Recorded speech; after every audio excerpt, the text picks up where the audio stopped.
Today's a day I look forward to all year. I'm going to harvest my roots and tubers from my garden, and the kind of tubers and roots I like to grow are not your grocery store potatoes and carrots.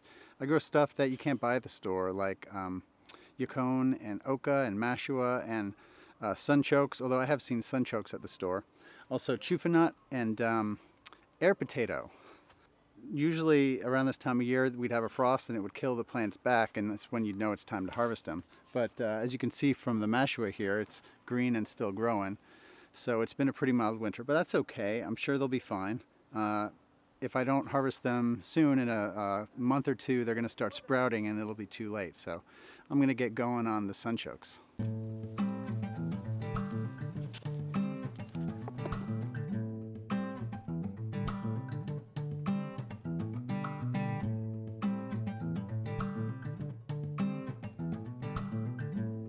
All right, well, I'm going to say that I'm done. I didn't even try that hard, to be honest. There's probably still a lot buried in there, but I filled up this whole bucket, and that's more than enough for us to eat.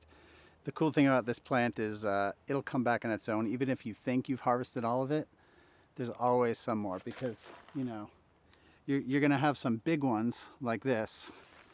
You're also going to have a bunch of teeny tiny ones like that. So you can't catch all these, and these will sprout and it'll come back. This is a super low maintenance plant. I love it. But I'm going to move on to the next one, and that's the Oka. So here we have the Oka. The interesting thing about Oka is it's in the Oxalis family. So if you look up close at it, you'll see it pretty much just looks like your standard Oxalis. If you live in California, you know Oxalis. Here I have it growing right here. It's one of our biggest weeds. People around here call it sour grass. It makes a little yellow flower and kids love to eat it. But Oka is an oxalis that you can eat, not the leaves, but the tubers, hopefully, as we're about to see when I dig them up. Like the Sunchokes and Yacon, it's native to the Andes in South America. Those other two just flourish here. This one is kind of not grown quite as much. I haven't really gotten enough to eat in the past. I just keep replanting the tiny bit I get, and but this is the best I've ever seen it grow. It's kind of pathetic, but I'm thinking there might be enough to eat, so let's get digging and see what's under there. Oh, well, how about that? We got something. These things are adorable. Look at that. Look at these cute little pink fellas.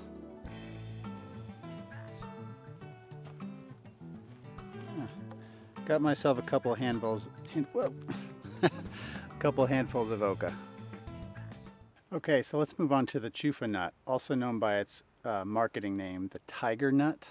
I'm kind of pessimistic about what I'm going to find under here because the squirrels and the skunks love this stuff. Of all the things I grow in this bed, this is the only one that gets eaten by the critters.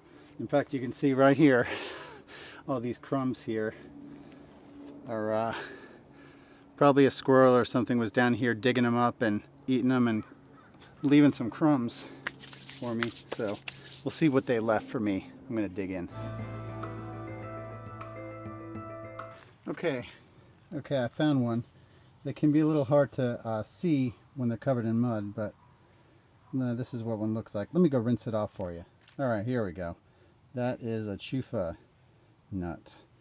And they're really sweet and crunchy. They've got like a, I don't know if I'd compare it to celery. That's the first thing that comes to mind. It's really different. Let me take a bite and you'll see what it looks like on the inside. Yeah, see, it's like super white on the inside.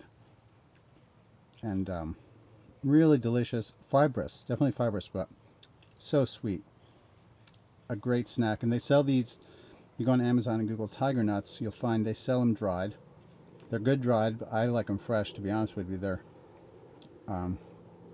just really refreshing.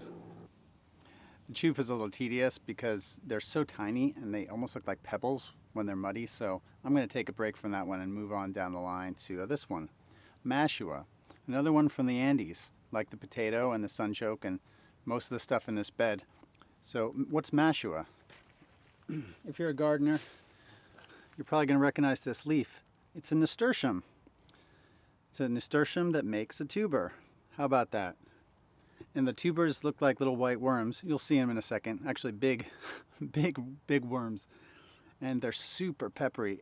You don't want to eat these guys raw. You want to cook them. You'll regret it. I've heard from people who've tried just biting into them raw. Not fun. So let's dig these guys out.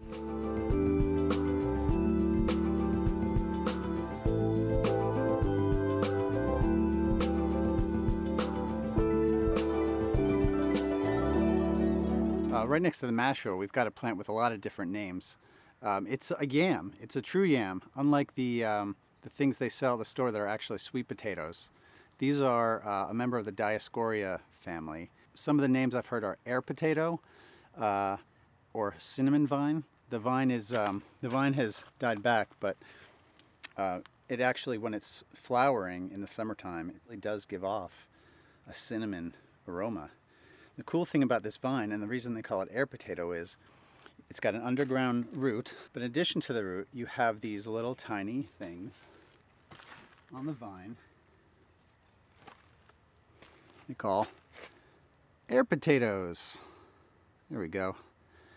This is all over the vine, and you can plant these to grow a new vine, or you can just eat them. It's got kind of a slimy texture. Not like super flavorful or anything, but really cool, really fun. Okay, and last but not least, we're going to dig up the Yacon. Yacon has a few other cute names like ground apple or earth apple or something like that. It's very good, very sweet, especially if you can harvest it and then leave it out to dry. And the sugars concentrate and it becomes very flavorful. At that point, what you can actually do, peel it and boil it. Boil it as, until it becomes a syrup, and you'll get this sweetener, which is actually pretty popular right now with people who have trouble with their blood sugar and diabetics, because it's a sweetener, but it's not sugar. It's Google it if you're interested. And last year I did that for the first time. I boiled it down and I had like several cups of this syrup. It goes great in coffee or oatmeal or anything like that. So let's go dig up my Yacon. All right, there we go. Now, just pull up from the stems that I cut. There we go. All right.